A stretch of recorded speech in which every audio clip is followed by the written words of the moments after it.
এই যে ডিম বাপানো রেসিপি করব, তার জন্য যে নিয়েছি ধনিয়া পাতা, একটু হলুদ, আর এই যে আমি নিয়ে নিয়েছি আমার পরিমাণ মতো ডিম।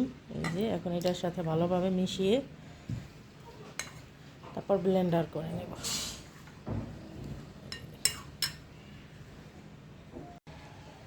এই যে আমার ধনেপাতা ডিম ব্লেন্ডার করা শেষ। এখন এই যে আমি এই বাটিতে ঢেলে নিয়ে তারপর ভাপিয়ে নেব। এই যে আমার ডিম ভাপানো শেষ। এই যেভাবে আমি ভাপিয়ে নিয়েছি।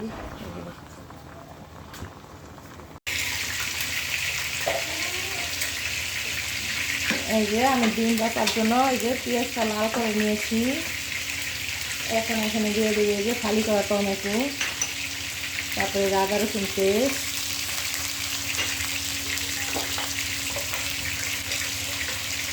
তারপরে দিয়ে দেবেন লবণ,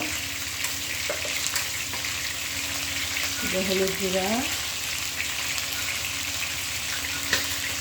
মরিচ,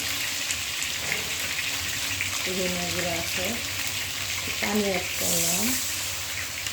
এটাকে ভালোভাবে এখন কষাবো কতক্ষণ।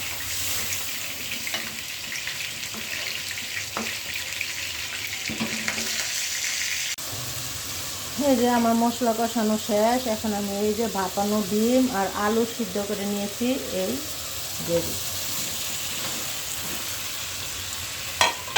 দিয়ে আবার একটু কতক্ষণ একটু নাড়াচাড়া করে তারপরে ঝোলের জন্য পানি অ্যাড করে নেব।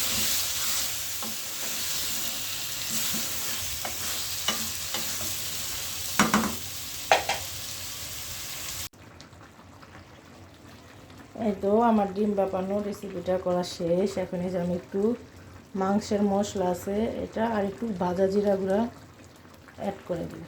মাংসের মশলাটা দিলে হয় কি অনেক গ্রান হয় আর খেতে অনেক টেস্ট হয়। যেভাবে বাসায় ধনেপাতা দিয়ে ডিম ভাপিয়ে রান্না করে দেখবেন, ইনশাল্লাহ অনেক মজা লাগবে। আর যে খাবে সে বলবো বা অনেক টেস্ট হয়েছে, সে অনেক খুশি হয়ে যাবে কথা রেসিপিটা খেয়ে। এভাবে করে তারপরে দিতে পারেন বাসায় গেস্ট আসলে গেস্টের জন্য রান্না করতে পারেন, খুব ভালো বলবে, খেয়ে তারিফ করবে।